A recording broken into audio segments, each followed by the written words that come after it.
So hi to everybody, this is Matteo from Italy, and last year I really struggled to learn how to gut surf.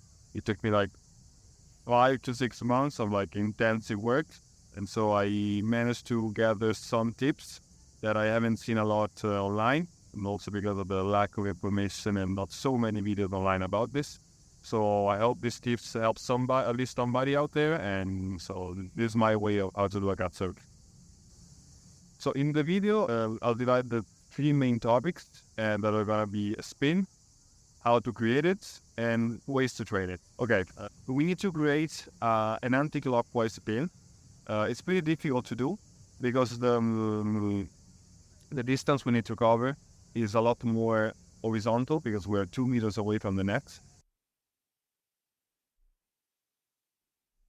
And so the momentum of the ball has to be very horizontal, while the spin has to be perfectly anti-clockwise, so on an horizontal axis. It would be a lot like this. It would be a lot easier to obviously put top spin on the ball running towards the net, because both the momentum of a hit and the spin are running in the same direction. But in this case, we need to have this type of spin, so the same face of the ball that is facing towards us still needs to face towards us for all the distance until the ball hits the net.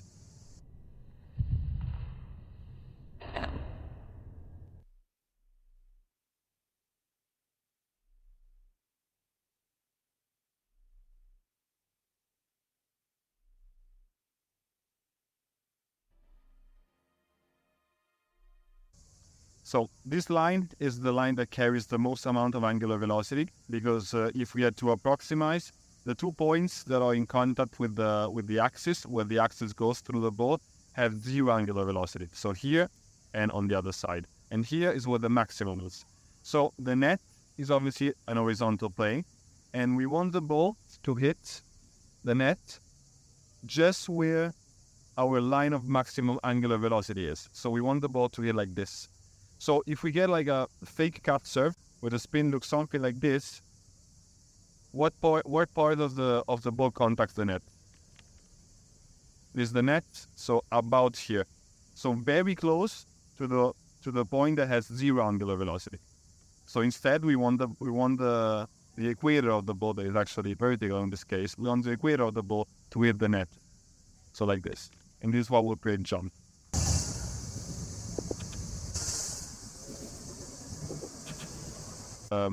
This is obviously hard to hit. It's hard to hit a ball with power and get the perfect type of spin, because momentum and spin are kind of working against each other. But we can work our way around with the perfect technique. So we just figure out what is the perfect type of spin we want to get and the theory behind it. So now let's talk about where to hit on the net. If we want to hit a jam, it's obviously perfect to hit it in the middle, because it will just go straight, and a jam is very much affected by the pockets.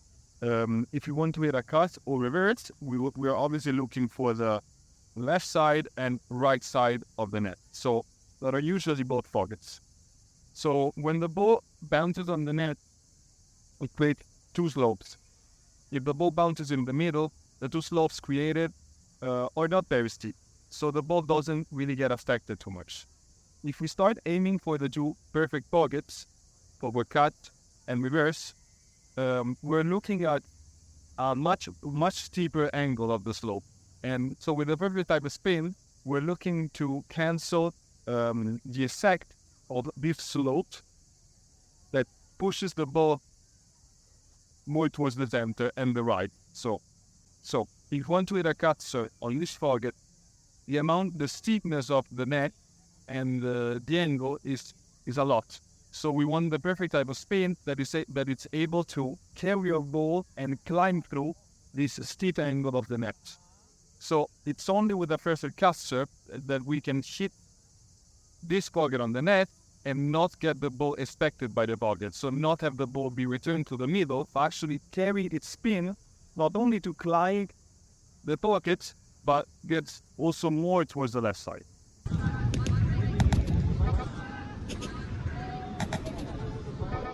So now we know how to create the perfect spin. We know where to hit it on the neck. And now let's talk about how to actually do it with our hand. So coming from volleyball, every carry is not legal in volleyball. So it was very hard to mimic what I was looking online. And it was very hard for my hand to comprehend. So just get it in your head, you're going to carry the ball a lot. The ball will be stuck to your hand for like a long time, every time you serve, every time you hit. But that's what creates spin, and that's what we want. So in general, we want to hit the ball very early, on our hand. So find the the deepest point in your palm that you can actually control and carry towards the rest of your hand.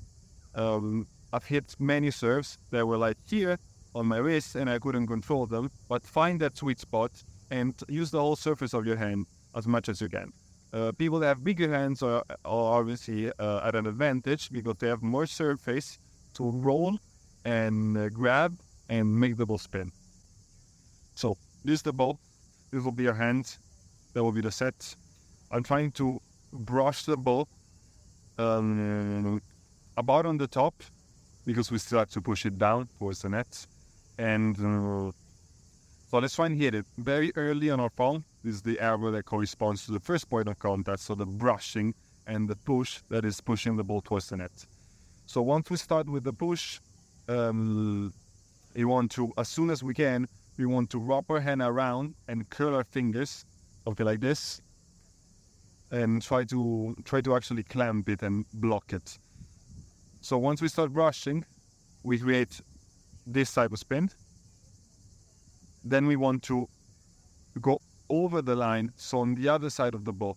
And that's where we want to actually pinch, grab the ball down a lot, and slide sideways, so to create the other part of the spin that we need. Because this is one, brushing, this is the other.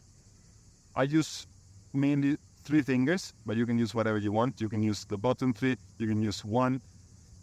Get over the ball and pinch it down and slide sideways. So 1 brush here, 1 brush over, and go sideways. This spin and this spin will result in the middle one. So if you can really go over and pinch the ball down, you will get the perfect spin that we're looking for. And only that way. If you're brushing here and then pinch it like barely on the line, you get some, but not the perfect. So really try to brush, go over, pinch, go sideways. Another view.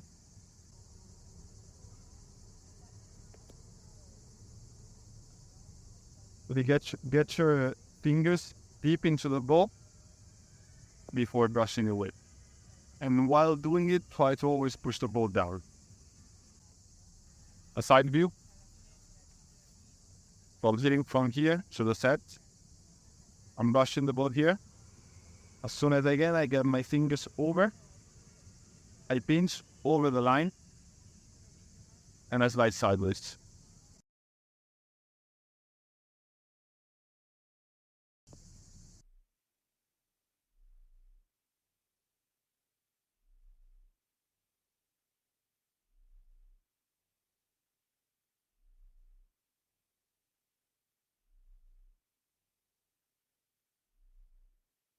So we learn what spin we wanted to get. We learn the type of movement and the correct techniques to do it, using however amount of fingers we want. German way, 1 finger. I think it's very convenient if you can do it. Like on 3, the ball will just deform less, so it will be harder to create the same amount of spin. Obviously, 1 finger is less surface area, so it's a bit more inconsistent in my opinion, but if you can do it, if you can be consistent with 1 finger. So when I try and teach it to my friends, I usually break it down into 3 steps that are one after the other. So first step will just be hit the ball on the line and just brush it over. Don't try and go over, don't try and pinch. Just try and get the point of contact very low on your hand and try to feel the ball running through all of your palm. So just brush it and create this type of spin.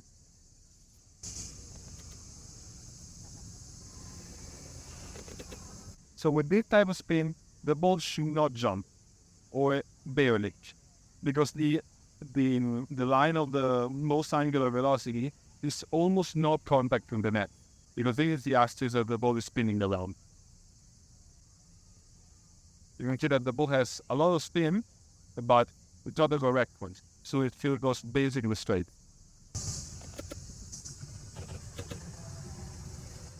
So the second step will be to do the same thing.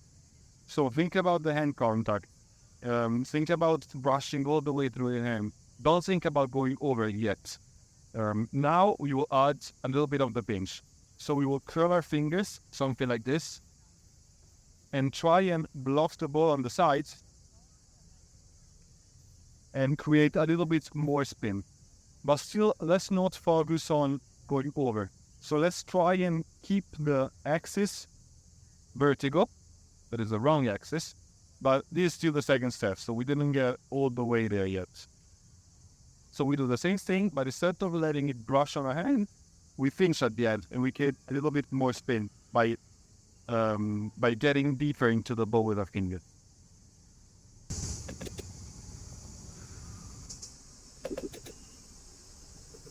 I actually think that an intermediate step in between the second and the third could be useful. And so this is me adding it. So we call this step the 2.5, and it's actually used to get used to our hand movement while the ball is rolling through our hand. So we're going to start with our hand facing outwards, so with our fingers pointing to our right. And we always want to hit the ball very low on our palm. And we're going to always let it roll up until the end of our fingers. We're not going to curl them now. We're just going to let it roll through. So for the first half of the roll, so from here to here, the roll will just be a push towards the net that will then return into a hand and palm facing downwards and pushing it downwards towards the net.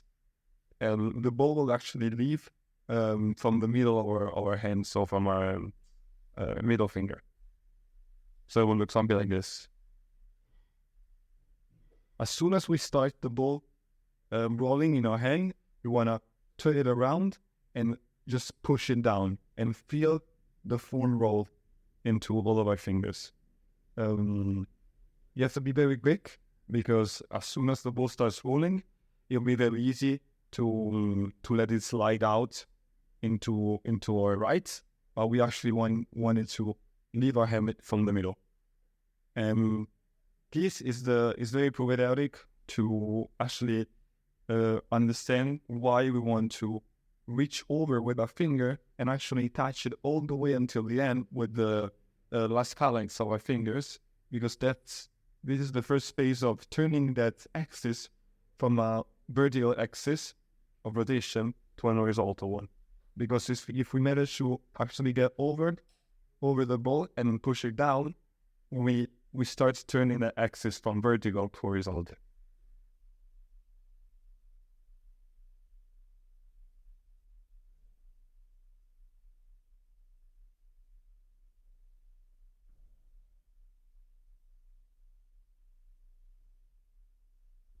So let's talk about the third step and last one. So now we know how to get a full contact on the ball and how to pinch. Now we need to turn this vertical axis to horizontal, to not get small cuts, but to get a real one. How do we do this? By letting the ball brush in our hand all the way from our palm to our fingers and pinch through. And we need to bring the pinch from an only sideways pinch to a over the ball pinch, where our fingers are in between the ball and our opponent. So our opponent should not get a full view of the ball. So it should look something like this.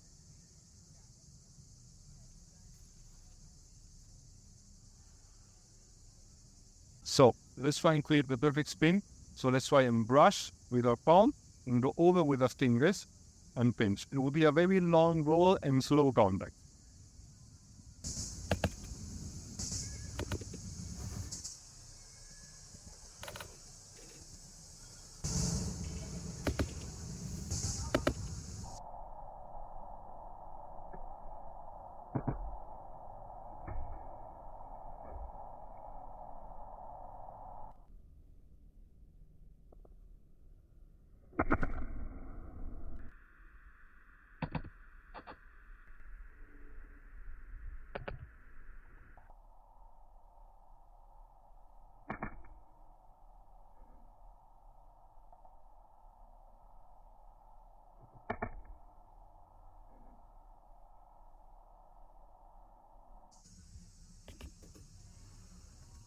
So while we're hitting the ball towards the net, we're always starting to go on a full contact of our hand.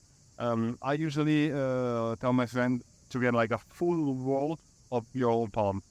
If you start hitting the ball a little bit harder, you'll often find yourself not like just rolling the ball all the way from your palm to your fingers, but you often get a double touch and a double contact. So the ball will actually leave your hand in between and then get a pinch with your fingers.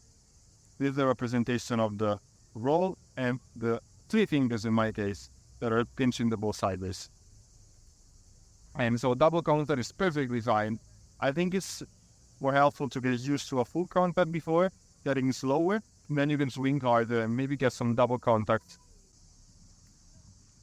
So while when we're trying to get a roll and pinch or a double touch, we want to focus the first part of our contact, so the roll is up till the middle of our hand. So we want to push and roll the ball and then actually get the pinch. The push and rolls actually not aiming towards the net directly, but it's aiming like more towards the right. And now with our fingers and pinch, we're trying to get it downwards for the net and more towards our left. So if we're trying to get a double contact, we try to aim over there with the first part of our roll. And once we get around quickly and get the pinch, we try and aim with the pinch all the way sideways to our left.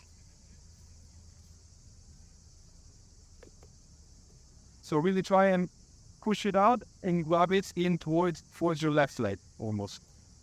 Another exercise that I try and tell people to do while getting a nice streak for the ball, so to get a roll and pinch for a double contact, basically the same thing, is to do like I don't know if you ever seen in 1v1s in basketball, they do this move, like street move, where they push the ball with their palm and then pinch it down with their fingers to try and scare off their opponent, as if they're trying to hit them with the ball on their head.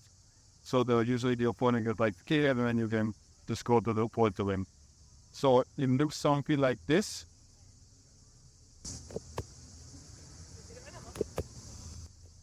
So you can see I'm really pushing it and then tapping it down with my fingers.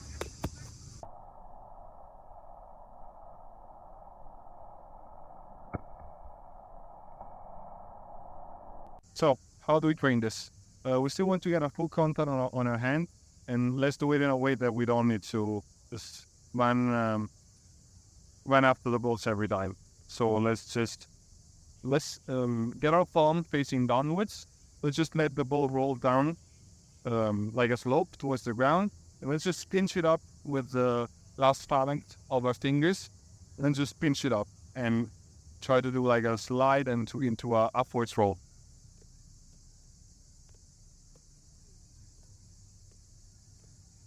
So once you get used to this, and you can keep your hand facing downwards like a downward slope, and you can get a pinch every time and keep the ball running, you think you have a pretty good hand contact, and we can move towards another exercise.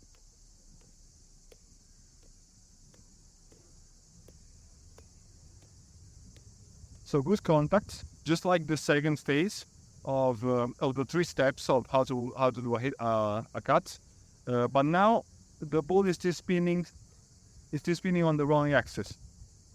So how do we get over the ball just as we're pinching, but how do we get it to spin as a cut? So when we get our fingers over, we don't only want to pinch upwards, but we want to pinch sideways to create this type of spin, because we're obviously doing it in the air now, so we're not focusing on an horizontal net.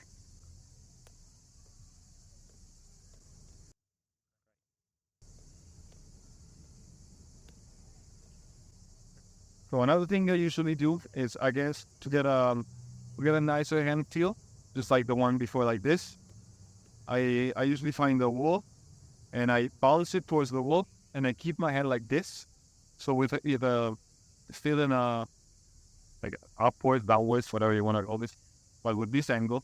And we want the ball, after it bounces on the wall, we want the ball to hit here, so the lower part of our thumb. And then as soon as we feel the ball, let's not move our wrist and just focus on pinching down with our fingers and try to get the ball to hit the ground.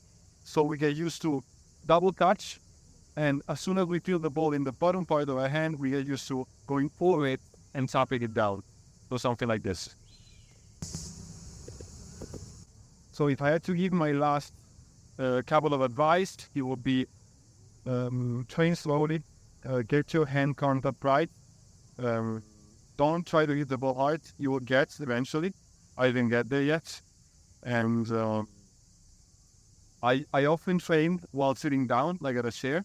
So just like sitting down at the chair with no net in front of me. So I can't stress this enough. Don't use the spikable nets until you have a good contact while the training starts, obviously. Because you either rim, you get a lobster trap, you either back pocket, whatever happens.